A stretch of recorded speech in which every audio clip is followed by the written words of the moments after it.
Thank you for waking up with Be Sweet, y'all, where we come together to learn how to be sweet to ourselves and to others so we can grow in mind, body, and spirit and make the world a brighter and sweeter place to live. Speaking of brighter and sweeter, I've got my dear, sweet, precious, lovely friend, Jody Morgan, with me today, but I want to start with some adjectives that describe Jody. Let's see what we got here. The adjectives that I would use to describe you, Jody, are tenacious, resilient, sincere, confident, disciplined, smart, family-focused, Jesus-loving girl.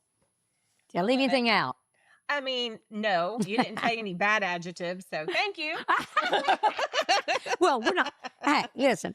I've been called a lot worse. Well, this is the thing. This is the whole thing. We're trying to minimize the bad and elevate the good because, you know, we ain't going to talk about scatterbrain and we're going to talk about all the good enlightening stuff like that. Yeah. You know me so well. Yeah. We've been friends for so long. Long time. It's just wonderful having a friend that sees you and that is not judgmental at all. You know, we can talk about so many different things and, you know, really come together. And, you know, it's very rare to have friends, like friendships like what we have.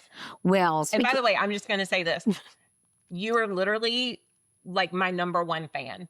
And I'm your number one fan. I know. And that's true. That is true. I think we have to have people in our lives that celebrate you and that there's no jealousy. There's no, oh God, no. You know, I know how to do that. That, you know, where it is like, I love calling and sharing when good things happen.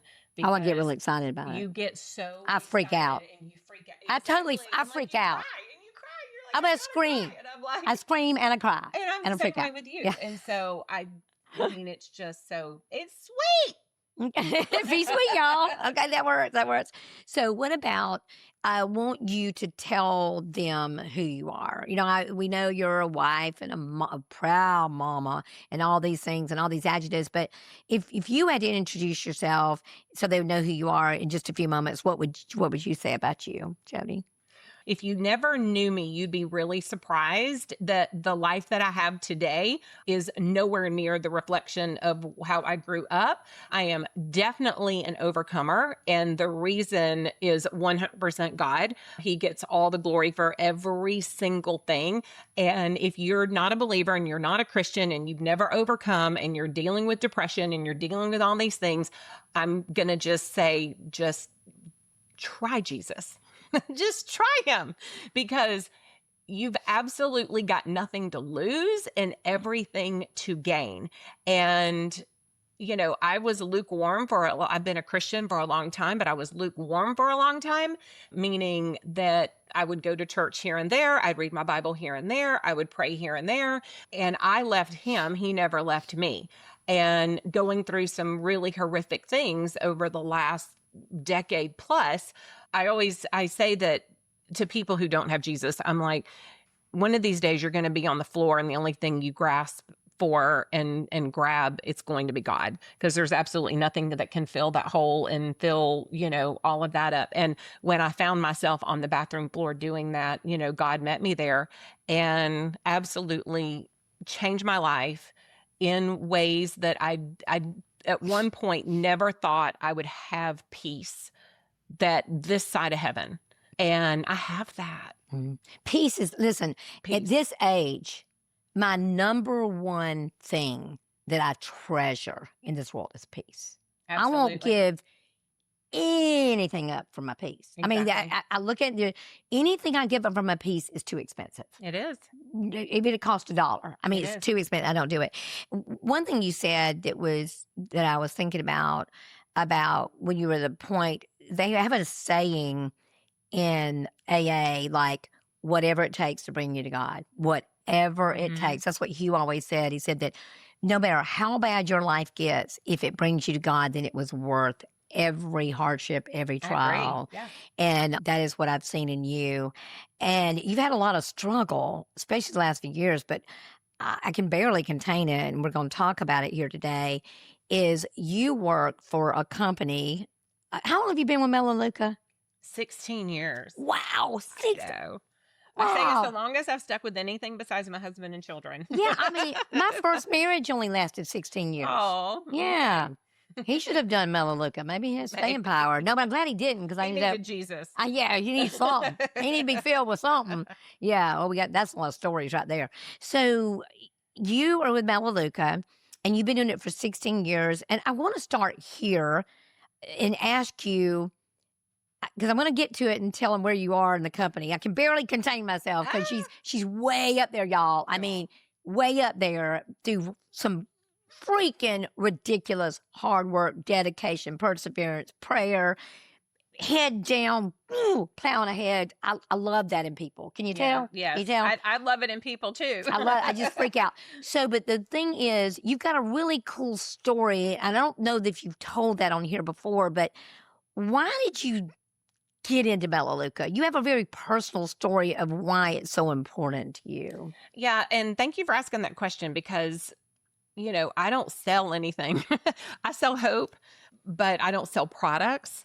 And the reason I say that is because when I found the company, there was this huge crescendo that happened in our life where I've got twin girls. They're now 25. They were 9 at the time, and they were born premature. And one had been revolving door pediatrician's office. She was so, so sick. And at age 9, her body just completely turned against her where she was cyclic vomiting. She had severe chronic constipation. She'd had that for 6 years. She was lethargic. She had mystic fever. She was fainting. And I mean, Lord Jesus, I sat down in front of my computer one day after her pediatrician said, I think she has an eating disorder. At 9. At 9. And I fired the pediatrician. And I'm going to say really quick, I am not anti-doctor, but I am anti-doctors that don't listen and that, want to just write prescriptions and put you through a million tests that get nowhere because they poked and prodded her for 9 months. And when the pediatrician said she thought she had an eating disorder, I lost my mind and I fired her right there on the spot, said, you'll never practice on her again. She said this in front of her. And I'll never forget getting in the car and she saying she thinks I'm faking it. Like, I don't know what that means, or that I have this disorder. And I told her right then, I said, let me tell you something about your mother. I'm going to find out what is going on with you. And that day I went home and prayed in front of my computer. And I just said, Lord, open the door of what I need to help her. I mean, I wanted to trade places with her. And if you've ever had a chronically ill child or, something that you can't figure out with your child or whatever, that it's just desperation. I would have done anything. She's thriving today. I will say that we found out she had a digestive disorder. She didn't necessarily get diagnosed with celiac disease, which that was a good thing because a doctor never diagnosed it. But genetically, she can't do gluten and she can't do dairy. The minute we get her off of all that, she her personality came back within 36 hours. It blew my mind how her personality came back. But then I found functional medicine. And when I found functional medicine, the first thing the doctor said, which I'm plugging this doctor, Dr. Jill Carnahan out of Boulder, Colorado. She actually is one of the top 10 functional medicine doctors in the world. Right now, a lot of functional medicine doctors actually train under her and use her protocols. And there's a documentary right now that she has on Prime that is Doctor Patient. And I watched it a few months ago and I don't even know if I told you this, and I cried my eyes out watching it because Leah was one of her first patients. And so she was new in functional medicine. Cool. And we're not talking holistic functional medicine. If you don't know what functional medicine is, it's not functional medicine chiropractor. No shade to any of those. An MD that goes and gets additional training about nutrition and root cause. Yeah, the whole body, not just doing the pieces parts. And so 16 years ago, nobody knew what functional medicine was. And again, by the grace of God, because I prayed, I found her at the same time I found Melaleuca. We get Leah's diagnosis. I find this functional medicine doctor. I find Melaleuca. It all is boom at one time. And so I wasn't looking for a business. I was looking to save my daughter's life. I was looking for products that were going to be free of toxins. And what ended up happening in the process was that All of a sudden, after 6 days, I don't need my inhaler. And I'm like, what is happening? I had bleeding gums my whole entire life and early periodontal disease, and had dentists tell me that, oh, it's just genetic. Guess what? Don't have early periodontal disease anymore. Don't have bleeding gums anymore. Actually love going to the dentist now. There was a million things that I tell people now, or I ask them, what is a health thing that you're managing? Because I managed GERD for 28 years. I managed asthma. I managed, all these things that I no longer have. And functional medicine and this company got us there, because she told me, well, we need to heal her gut. I'm like, well, y'all, now everybody sees all over the place, heal your gut, heal your gut. I was one of the OGs on healing my gut 16 years ago with these products, not because the doctor told me about these products. I found her and the company at the same time, but because I brought the products in and I said, look, I know you're telling me fiber and probiotics and digestive enzymes. Can I use this company's instead of another brand? Because it was a quarter of the cost. And she was like, absolutely, because she gave her seal of approval. And I wouldn't have used it if she had said, no, this isn't good enough. But you trusted her. 100%. She'd already showed her. you She healed her. She found out she had MTHFR, which nobody knows what that is. And that's where most people that have it, which something like 60% of the population, have either 1 or 2 copies of it. And it's where your body doesn't methylate B vitamins. And so folic acid, if you were to have folic acid, it ends up being like poison in your body. It causes depression, schizophrenia, infertility, and miscarriages, and OCD, and panic disorder. And it blew my mind. I don't want any of those. No, but do you know how many people have those that get written prescriptions and they never get to the root cause and fix the issue? And all they have to do is take B vitamins. And so I ended up going on, we were healing her and healing me, these products blew my mind. And I am telling every single person I could about it. And so if somebody's child had eczema, they, told him about our $10 bottle of lotion that would take care of it. Somebody's child had asthma and were on nebulizer treatments. I mean, you've dealt with both of those with your grandkids, and that was when you and I met, was actually because of this company. Skin disorder. Yeah. And you were dealing with this with your grandchildren, and you're like, I'm a hippie anyway. I want these products. And you saw the healing in them, and they've been able to, not have to deal with the stuff. Talked to her grandma just 2 days ago. She's literally crying on the phone about her 15-month-old grandson. And she's like, the doctor is like, go home and give him a bleach bath. And we're like, not going to give him a bleach bath. We're not going to do it. And she's like, somebody told me about these products. And, I'm able to take my experience and help her help him. And here's how God glorifies everything. He doesn't waste anything, is that I would not have found this company. We would not have found the healing if Leah hadn't gotten sick. Y'all, I have got, Jody, you remember back when I didn't have any sponsors, right? And I was paying all the money out of my pocket. All the money for years and years and years. And then I added Ashley to the team, and then of other people, social media people to the team. And I've been blessed. And one of my blessings has been Buffalo Rock Pepsi. And I say it all the time that I think Pepsi sponsors Be Sweet, y'all, not because they're really concerned about getting extra business. They really want to be more known in the community. As a community leader, they're really wanting to get out into the community. They're wonderful people. They're very dear people, and I'm very grateful for them. Holiday Beach Mechanical, I don't know about them though, because I'm writing we should just exchange, because I've got 6 air conditioners at my building. Do you know how many times 6 air conditioners is messing up? Well, with this heat, probably a lot. Law. I mean, I'm going, wouldn't we just be better to trade out? I don't know, but Holiday Beach Mechanical and rentals is just they're so wonderful to me, and I'm so grateful for them. And Team Patriot, which you've not met them yet, you would love him. I want to meet him. He's so nice. Ronnie goes overseas. Anything that's a Patriot. Oh my God. He builds USA. Yeah. He builds houses And hey, by the way, I was dressed USA when you got here, but then I saw you were wearing that, so I had to match you. For Yeah. those of you that are on YouTube, you know it. Those of you not, you just imagine we look really cute together, just so you know.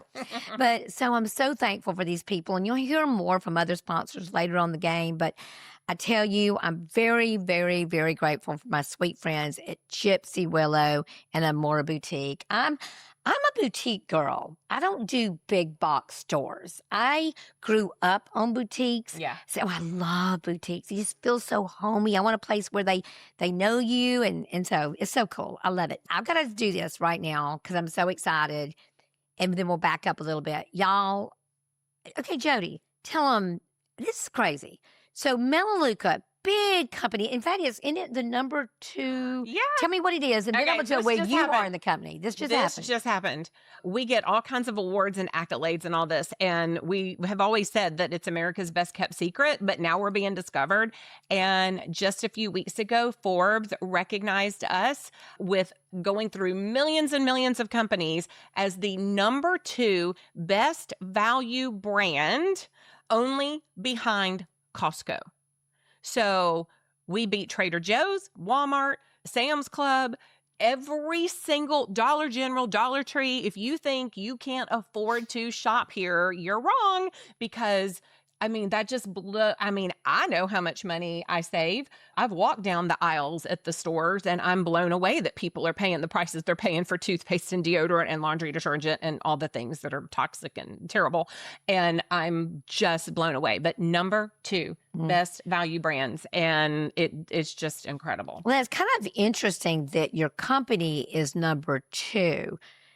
You want to play a guessing game? Does my audience want to guess what number Jody? Okay, I'll tell you this. I'll give you a little preview. I freaked out like a crazy maniac, and I probably shouldn't have been driving when you called me and told me, when you told me you were number 11 in the company. That was good enough. So now, what number are you in the company now, Jody? Number 5. Well, and I'm going to say this, it's not me.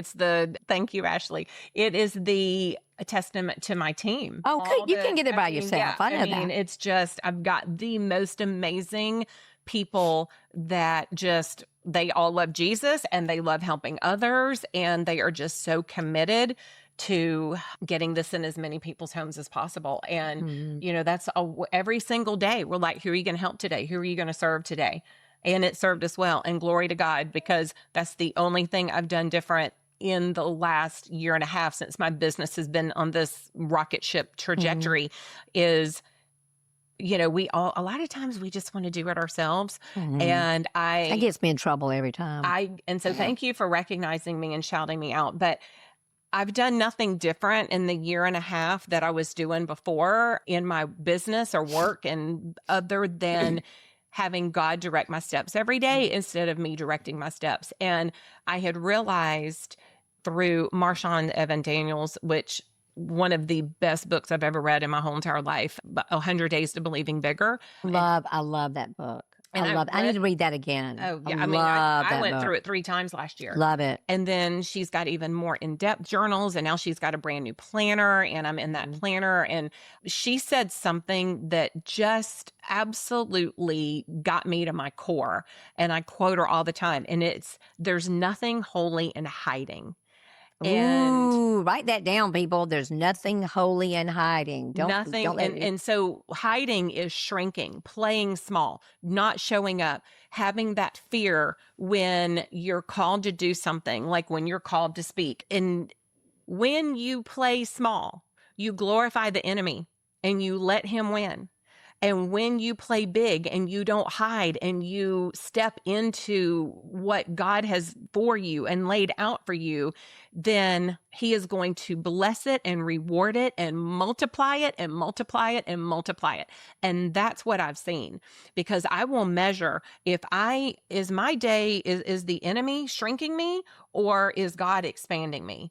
And I mean, it is that black and white. And now that I have that definitive, there's no way he is going to win 1 minute of mine. And every single bit of it is going to be with God. And I'm talking, I pray Lord, who do you have me to talk to today? And if somebody comes to my heart, I'm going to reach out to them. And doesn't matter if they're ready to receive, at the time. That is where. Let's see. What did I have here? Tenacious, resilient, sincere, confident. I guess you did say Jesus girl, but Yeah, definitely prayerful and all of that. But I mean, nothing holy and hiding. And where that came from, because, I've been with this company for 16 years and I had success 11 years ago, pretty massive success. And someone that was close to me at the time who was jealous, and I didn't know any of that, actually, when because I was topping the company back then, actually spoke to me out loud, "You don't deserve this." Sorry, I can't even fathom, because I talk a lot about words and the power of words, right. and how And important the they are. power of the Can't even tongue, imagine. Life or death. Never do it. And then she said also, like in the same sentence, "I'm so tired of you playing the Jesus card." I'm like, what does that even mean? Well, God was revealing to me then that the people you have in your corner that you think are for you are not for you. So he started pruning and removing. And so while I have this amazing season of success, I also was losing a lot, but that had to happen. That pruning had to happen because we were not in alignment and all of those things. But I'm going to just say, and I know that I feel, because you think of kids that have, that are out there and they are just have no fear of anything. When we start having fear and when those things start happening, is because people have spoken over us those lies.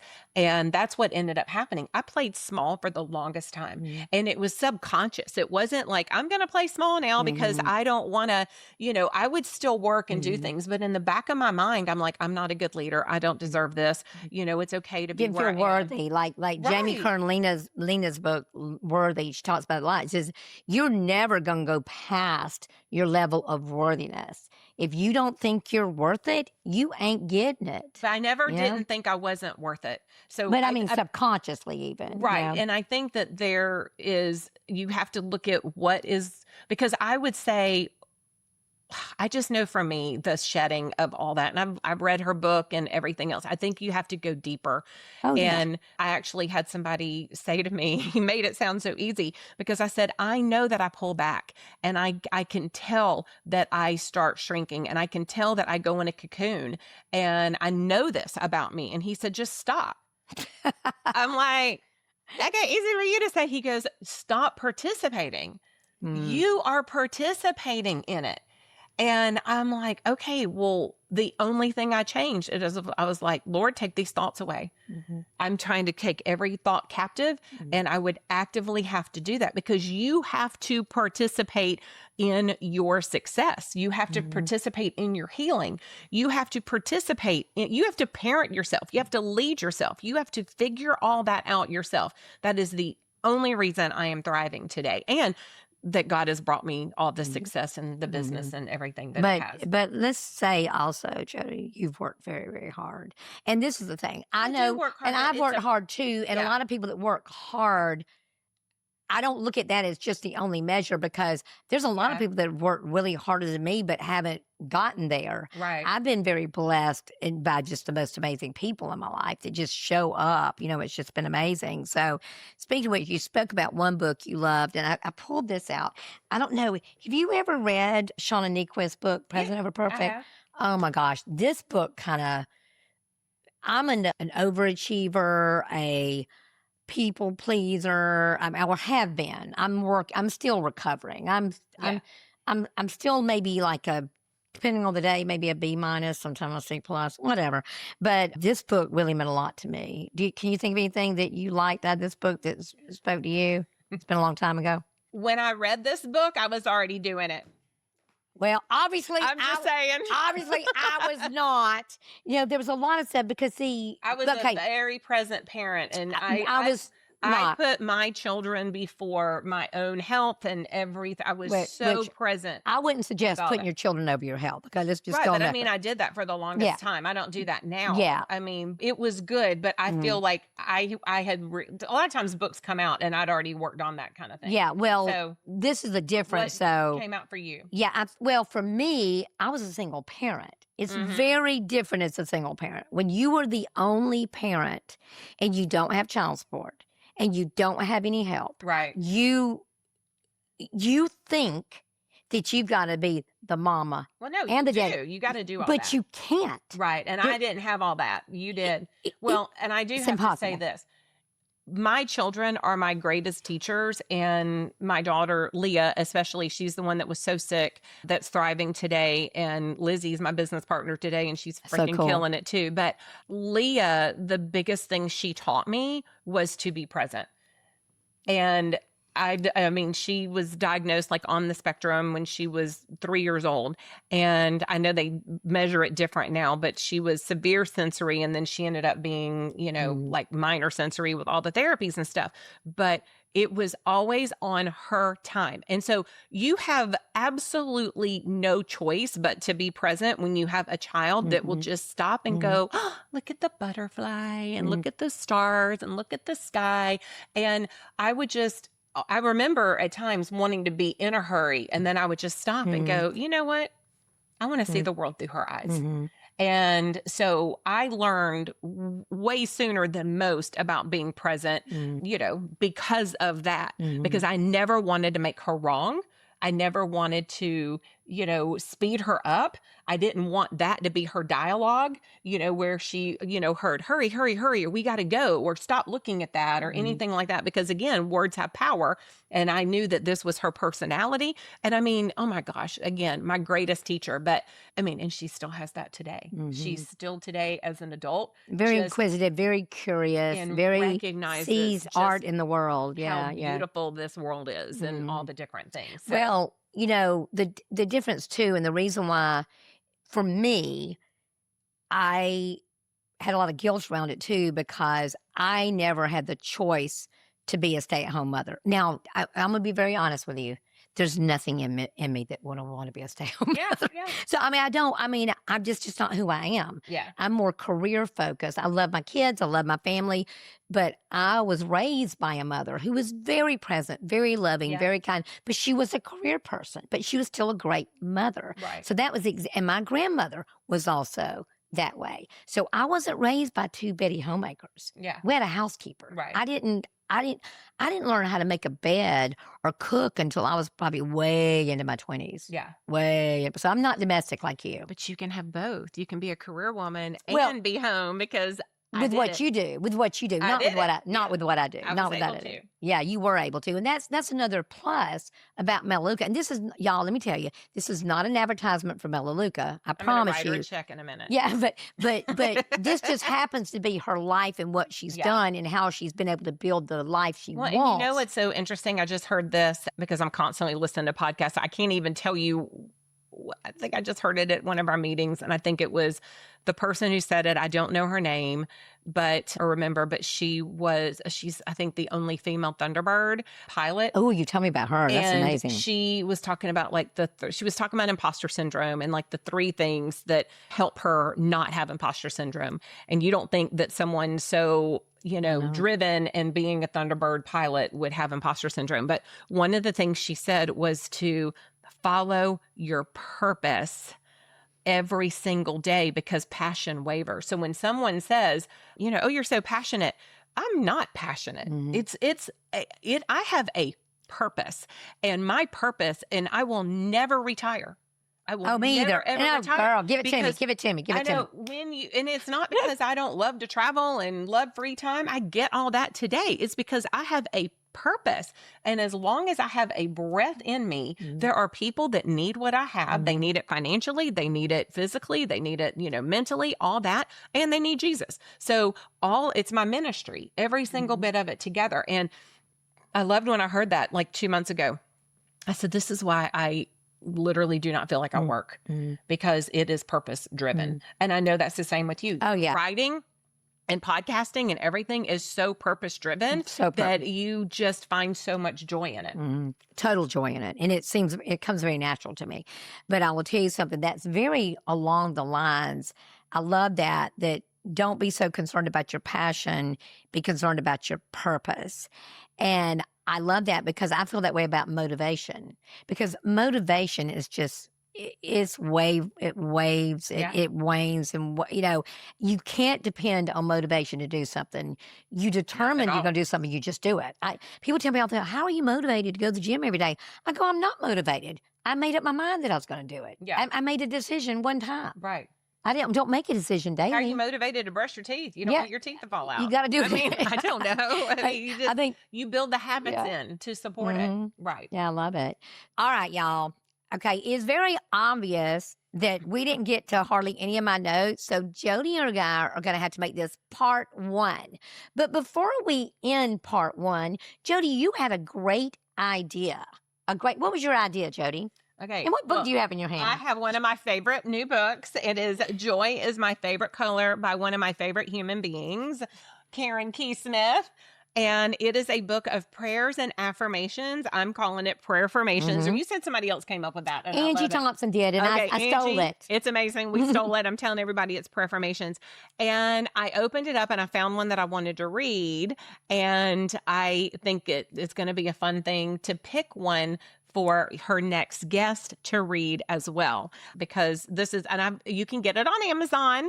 There's like, what's the link? Just go, Joy is My Favorite Color, Karen Key Smith, and you can get it on Amazon. Yeah. You want me to read it now? Yeah, read it down. Yeah. So on page 23, under Gratitude and Present, Joyful, Grateful Heart. My hope is in you all day long. I wake up in joy and go to sleep in joy. I have little control of all the variables that produce outcomes. I have full control of my joyful heart. My work is made joyful when I do it as unto my Creator. My life is complete and full of joy when I am focused on others. Having a joyful and grateful heart makes every day a day to celebrate. I love what I do and I love who I do it with. I am filled with joy and purpose and I am grateful. And so it is. And that is exactly my life and where I am today and what we've been talking about. And I couldn't even believe it. I'm like, she wrote what I feel. I know it talks about purpose too. Yes, it's all of it. I'm like, That's crazy. grateful, all the things. So you'll get to pick out the next one. And I tell you who the next guest is going to be besides you in part 2. I'm going to have a conversation with, and this will be a little teaser kind of, Kay Blanchard is fostering an older teenager. A girl needed a home, and she is fostering an older teenager. That's beautiful. Isn't it beautiful? I went over to meet the social worker the other day. So Barb Wade, who grew up in the foster program, I'm going to have a conversation with Barb Wade as an ex-foster child who has become very successful, and Kay, who is fostering a child. We're going to have a conversation. With them together? We're going to have a conversation together. That is so cool. And I thought I didn't know Barb grew up in foster care. Oh, yeah, I know. See? Like, if you were to see Barb today, you would not know her life was what it was. Just like, unbelievable. I know. I'm sorry. We got kind of excited. I'm going to end this way, and we'll go to part 2. This is the deal. I really, and I'm trying to be patient and loving and kind. I meet a lot of people that blame their mom and dad. They blame how they grew up. They have this victimhood mentality. Yes, now, this is true. What happened to you may not be your fault at all. But you know what is yours? It's your responsibility to heal it. It's your responsibility. And those people that do that turn out to be the most amazing, the most grateful, the most tenacious, the most resilient, the most hopeful humans that ever walked the planet Earth. Barb Wade is one of those. Yeah. I think this would be a good place to end. And what do I say when I get off of here? What do I say? Be sweet, y'all. That's it. Be sweet, y'all.